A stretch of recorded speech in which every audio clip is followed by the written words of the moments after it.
All right, let's get into the big story of the week. And just really, to me, as somebody who doesn't cover the NBA as closely until we get to the playoffs. Now, look, I obviously talk NBA on my Fox Sports radio show. I'm always kind of following what's going on in that league. I knew things were not going well with John Beilein. I didn't know they were this bad, though. And so shortly after Nick Coffey and I recorded on Sunday, this news story breaks that John Beilein and the Cavs, after less than a season, could be coming to a mutual parting of ways. I actually thought they meant at the end of this season, but I kind of forgot that the All-Star break goes about a week now, 10 days, whatever it ends up being. And so there was time for the two sides to negotiate their way out. And I'll tell you, it is a stunning turn of events. I mean, I remember in May, waking up, getting ready to go to the gym and having to host an emergency podcast at about, 6 a.m. Pacific time because John Beilein had just agreed to go to the Cleveland Cavaliers. Listen, I give him a ton of credit because he wanted to compete and coach at the highest level. This was a guy that, as I said at the time, I said, look, John Beilein is a guy that started as a junior varsity high school coach up to the varsity, to the junior college level, to the low major level, to the high major level, to Michigan, one of the premier programs in college basketball. And he just wanted to see if he could do it at the highest level. And I think he learned very quickly that while I think that he has the chops, the NBA is a different deal, man. And it was funny because as I saw this story play out, I actually thought of something from this podcast. For people who have been listening forever, probably about 30 episodes in, I started this late in the 2018 college basketball season. And in that summer, I had Chris Beard, the Texas Tech head coach, on the show. And Chris Beard was at that time coming off an Elite Eight run. He obviously went to the Final Four last year. And Chris Beard, I remember asking him, he had Texas Tech's first ever one-and-done player had just come through the program. And Chris Beard, and I asked him about it. I said, man, you yourself were at the JUCO level, the D2 level. What's it like having a one-and-done guy? And he said, it's kind of funny. Every job, every profession has problems relative to each other. I thought it would be great to coach a one-and-done guy, and I really enjoyed coaching Zaire Smith. But it's also tough to recruit a guy and not expect to lose him after 6 months, and then you do. And I remember Chris Beard saying, all problems are relative. Every job has a problem. It's just what the problems are that you're willing to deal with. And so I think about that when it came to John Beilein, because entering this season, I remember he actually sat down and did kind of an extensive interview with Adrian Wojnarowski, where he basically said, look, I'll tell you this, man. I am not going to miss college basketball. I am not going to miss recruiting. I vividly remember Beilein specifically saying, I left, and the next week was the first time that I could text sophomores by NCAA rules, and I will not miss texting 16-year-olds. That I will not miss that part of the job. Well, as it turns out, maybe texting 16-year-olds isn't as bad as dealing with 21-year-old millionaires who hate your guts. And so this thing in Cleveland ended, and I do think it's emblematic of two things. I think both sides can be responsible for what happened with John Beilein in Cleveland. The Athletic on Wednesday did a very extensive, very long-form piece on what went right, what went wrong. And my biggest takeaway, honestly, was that while John Beilein was certainly to blame for some of the issues with the Cleveland Cavaliers, specifically, it's a well-documented story. During a film session, he called the players thugs. Obviously, that's not a word you can use in 2020 when referring to players, and he apologized. And apparently, once he did that, there was never coming back from it. Now, John Beilein claims that he meant to say they were playing like slugs. I don't know if I believe that, but that's neither here nor there. So it's not to say that John Beilein wasn't to blame, but as I read this article, what it showed me, if there was ever a doubt, is that, I got to be honest, I think the culture of the NBA is broken. I think the culture of the highest levels of basketball is broken in this sense.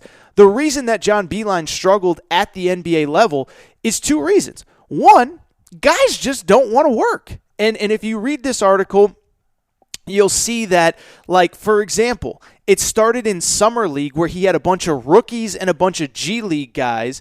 And they didn't want to practice. And even at Summer League, with maybe only 2 or 3 guys that were going to make the NBA roster, they were complaining about how long practice was and how intense it was, and we're focused too much on the fundamentals, and we just want to go play.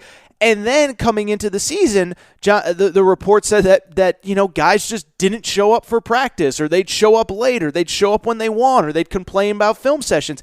And listen, to me, I'll be honest, I think that speaks not about John Beilein. I think it speaks about the culture of the NBA, where guys just aren't held accountable. And listen, I think there are teams that are very well run, the Clippers, the Lakers, where a LeBron or a Kawhi Leonard can keep everybody else in line. But I look at the Cleveland Cavaliers. And okay, if you want to say that Kevin Love, he's a veteran, he's won a championship, he's been there before, maybe it's going to take him a while to cozy up to John Beilein, I get it. Same for Tristan Thompson. But I would also say most of those guys on the Cleveland Cavaliers haven't accomplished anything. And so for a Colin Sexton, for a whoever else is on that team to feel like they don't have to listen to John Beilein, get out of here, man. Colin Sexton, what have you accomplished in your career that you can tune out a guy that is, by all accounts, one of the most successful coaches in the history of basketball in terms of fundamentals, in terms of X's and O's, and that's why he got a 6-year deal with Cleveland, because they're in the middle of a rebuild. They wanted a guy that could develop young players, teach young players, and the players tuned him out, and 6 months later, he's gone. So I don't know how much of it falls completely on John Beilein versus the players. Apparently, if you read the article, the front office situation wasn't great either. There's a lot of meddling with the owner, Dan Gilbert. The GM is kind of in a weird spot. And so it's not as though Cleveland is the perfect organization, but I don't think this reflects poorly on John Beilein at all. Like I said, all problems are relative, and I think he now realizes texting 16-year-olds and coaching at the college level, I don't think is that bad of a deal. And I would also say in defense of John Beilein as well, Michigan each of the last 2 years has come through the West Regional Final. And so I have spent a lot of time around Michigan. I've spent a lot of time talking to those players. For people who don't know, in the NCAA tournament, they have open locker rooms. You can talk to all the teams. And his players love John Beilein. His players swear by John Beilein. And so I don't think it's emblematic of him being overrated as a coach or anything like that, which brings me to the most important part and the reason that you're listening, which is college basketball gets John Beilein back. And I think this is, while it's, I guess, disappointing for John Beilein, I don't even know if Cavs fans care or NBA fans care. I think it's awesome for college basketball because the news came out on Tuesday afternoon. They've officially parted ways. Apparently, John Beilein gave up $12 million, of the remainder of his contract to come back to leave Cleveland. So, one, you knew it was bad in Cleveland, and two, as my buddy Sam Vecini from The Athletic said, I think he brought up a good point. If you're turning down $12 million, it means that you either, one, you probably don't care that much about money, but two, you probably got something else lined up. And so I know there was talk that Beilein being 67 years old, there's the possibility that he retires. His son resigned from a head coaching job for personal reasons. I kind of know what those personal reasons are. I don't really want to speculate on him. It wouldn't be speculation, but I don't really want to talk about him on this show. But I think it all weighed on John Beilein. But I do think ultimately that he will be back in college basketball next year if the right opportunity presents itself. There's been 2 or 3 jobs that I would say kind of have stood out in this John Beilein sweepstakes. And I'll tell you what, I think a couple of them make a ton of sense. I think a couple of them make no sense at all. So let me start with the one that feels like the most obvious. That is the University of Texas. And I think if I was betting, if I was going to my favorite city in the world, Las Vegas, or heck, if I was in one of these states that had legalized gambling, and hopefully in California we will get that soon, if I was a betting man, I would 100% put my money on John Beilein to the Texas Longhorns. Because first of all, you have the scenario, Shaka Smart is not coming back. And it's funny because I've heard really good people that cover college basketball say that they think Shaka Smart can survive. Jeff Goodman, I know some people like him, some people don't. Jeff Goodman's really plugged in. He's a really smart guy. He's always been really nice to me. And he said, I heard him say a couple weeks ago, I don't know. I think Shaka could be back next year.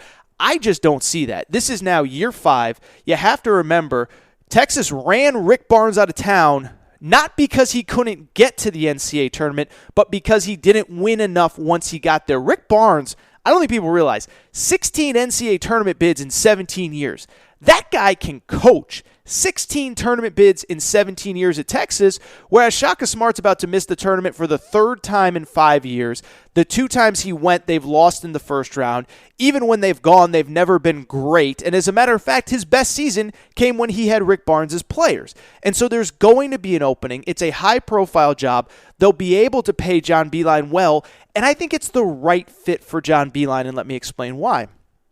I think that John Beilein at 67 years old, I don't know that he's going to go to 2 types of places. One, I certainly don't think he's going to go to a place that needs a major, cultural, rebuild, right? Imagine if, say, Louisville, after Rick Pitino was fired. I don't know that John Beilein would be the right fit there, because you might have to deal with 3, 4, 5 years of sanctions before you can even get things rolling. Hire a Chris Mack. He was 48 at the time, 50 now. That makes sense in that situation. Well, Texas has none of those issues. They're just not very good. And so I think it makes sense because, listen, Austin is a different kind of place. It's a place that isn't 365 days a year, the focus on the college team, certainly not the basketball team. And I think that's another thing that makes Texas appealing to a lot of coaches. If you don't mind, if you don't have the ego where you have to be the center of attention 365 days a year, Texas is a great job because Austin's a fun city to live in. All the focus is on the football team. And again, if you can just get this team to the NCAA tournament, that's all the fans really want. Now, listen, you make a Sweet 16 here and there, that's great. And so I think John Beilein can step in. There's already talent, coach him up. In 2 or 3 years, get him to the tournament. In 3, 4, 5 years, maybe get him to a Sweet 16, maybe an Elite 8, whatever. And then he can hand it over to whoever he wants. Honestly, I wouldn't be surprised if he brought his son on staff, let his son do a couple years of kind of rehab, kind of public image rehab, and then hand the program over to his son in 4 or 5 years. And so I think that makes a lot of sense. I think that John Beilein, I don't think he wants to recruit the elite one-and-done type guys because those aren't the guys that work for him. I don't think Texas, there's that pressure. I think there was when Shaka Smart got there, or Shaka Smart put that on him himself, but I think John Beilein can coach the guys that he wants to coach, can teach the guys that he wants to teach, doesn't have to chase the 5 stars, where if you go to certain programs, including one we'll get to in a minute, yeah, there's an expectation. You come to Duke, you come to North Carolina, you come to Kentucky, you come to UCLA, and I'm not saying any of those jobs are going to open because they're not, but you go to those schools, the expectation is you're recruiting great players every single year, and I think at Texas he can kind of be a little bit under the radar, he can recruit the guys that he wants, and I think it makes sense. One place that I do not think makes sense, and it's kind of crazy because this popped up on my radar Monday when the news first started really circulating, okay, he's not going to be back. I had somebody really plugged in say that there are some powerful people at the University of Indiana or Indiana University, whatever it is, IU, that are going to really push to get Archie Miller out and John Beilein in. And on the surface, it does make sense, right? John Beilein just came from the Big Ten. I think there's this idea that he's a quote-unquote Midwest guy. I don't know if I believe that, considering that he's coached all over the country, not just at Michigan. He started his career in upstate New York. He was in Virginia at the University of Richmond. He was at West Virginia, and he, of course, most recently was at Michigan. I don't think he's a Midwest guy, though. I think he's he can win anywhere kind of guy. And so I don't think that he has to go back to the Big Ten, but here's the deal with Archie Miller. Listen, I know we live in this kind of world where coaching news, it's a big deal. There's a reason I'm leading my show with John Beilein. It is what you guys care about. But just because a coach isn't performing up to expectations, it doesn't mean that they're going to get forced out. And I think Archie Miller is a perfect example of this. I know that we are looking at a potential situation where we are now in year 3 of the Archie Miller era, and there's a very distinct possibility they will miss the NCAA tournament for a 3rd straight season. Now, I think they still sneak in. It might be in a play-in game, one of those first 4 games, but I do think that Indiana ultimately gets in. But even if they don't, this is why I don't think Indiana is at play. I think you just got to do a quick Google search to realize why Indiana's not in play, and that's very simply this. Archie Miller, he was a very in-demand guy when he came to Indiana. He had a good thing going at Dayton. And I don't know if you guys have looked at this contract, but Archie Miller, when he got to Indiana, he signed a 6-year, $24 million deal. He's now about halfway through that contract. And if he is fired, this is the way his contract reads. You can Google it. I'm not saying any crazy inside information that isn't available online. If he is fired before April 1st of 2020, then he is owed every dollar remaining on his contract, which would be, by my estimation, if we're through 3 years this year and he's got 3 years left on his contract and the money's about the same year to year, that would be like $12 million that they would owe Archie Miller following this season. Now, next year, could I see Archie Miller being in trouble if they don't get to the tournament for the 4th straight season? Yes, next year in February of 2021, if Archie Miller again has a team that does not look like it's going to make the NCAA tournament, I could absolutely see him being on the hot seat. I just don't see Indiana paying $12 million a year to fire Archie Miller. And I'd also say this too. Indiana's athletic director, Fred Glass, is stepping down, is retiring on June 1st. Well, guess who Fred Glass's last big hire was at the University of Indiana? It was Archie Miller.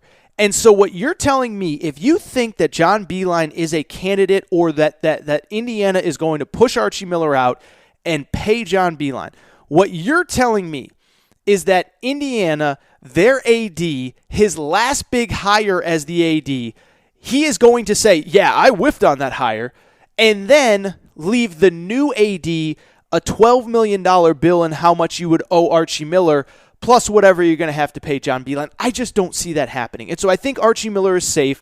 I do think when the new AD gets in, I think the new AD is going to evaluate the situation. And I think if Archie Miller stinks next year, then he could be in trouble. I don't believe that he's in trouble this year. And I don't believe John Beilein is really a candidate at that job. The last kind of big one that I've heard, and I don't know if I buy this one either, is Wake Forest. And Wake Forest is... it's a fascinating job, right? Like anybody who's listening to this show that's above 25, like you remember Wake Forest being halfway decent. They had, when I was a kid, Tim Duncan. Chris Paul played there. We're talking about two of the probably 15 best NBA players of the last 20 years played at Wake Forest. They have obviously been coming on hard times of recent late, and they're going to fire Danny Manning. And I'll tell you this, though. Shout out to Danny Manning and shout out to Danny Manning's agent. He has probably the craziest contract that I've ever seen, which is that he is under contract through 2024, 2025. And he signed this big extension when the team made the tournament in 2017. They lose in the play-in game, and they have been awful since. And so he probably would have been fired last year, but I don't think Wake Forest could afford to fire him last year. And so, again, it comes down to the Indiana thing. How much is Danny Manning owed? Because it's a private school, we don't have the exact numbers.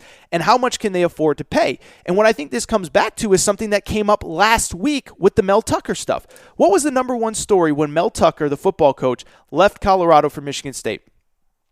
It was that there is a growing disparity in money between the Big Ten, the SEC, and everybody else. And it was shown in Mel Tucker, who signed for $5.7 million per year. I think that was the number at Michigan State, doubling his salary pool, and all that stuff. And so when it comes to Wake Forest, like, it's a small private school that hasn't had a ton of success in either sport. I know the football team was pretty good this year. I don't know how much money is coming into that school. And unlike the SEC, unlike the Big Ten, the TV money isn't pouring in. Now, it's good. We're not talking about, the same money that, whoever, fill in the blank, crappy school is getting. ACC TV money is good, but it ain't like Michigan, Michigan State, LSU, Alabama money either. And so with Wake Forest, I just don't know that they can afford to fire Danny Manning and hire John Beilein. I'll give you two names for the Wake Forest job. I think they can get this guy pretty cheap. His name is Wes Miller. He actually played at UNC under Roy Williams. And also, his dad's a pretty big prominent booster there. He is the head coach at UNC Greensboro. Young guy, he's about 35 years old. And he has UNC Greensboro playing really well. They're 21-6 right now. They won 29 games last year. They were actually right on the cusp of making the tournament last year, one of the last 4 teams out. I think he could get the Wake Forest job. The other name, and you're going to laugh because I was just talking about this guy a minute ago, I actually think Shaka Smart could end up at Wake Forest, because I think that the Wake Forest, whoever, I think they can sell Shaka Smart in that region of the country.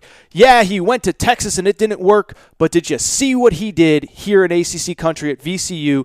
I think they can sell that. Now, if I was Shaka Smart, I'd hang out, I'd collect my $10 million check, and I'd wait to see if I could get something else. But then again, the counterpoint is maybe you can't wait. Maybe you need to get back in now while you can. Those would be the 2 names to watch out for at Wake Forest.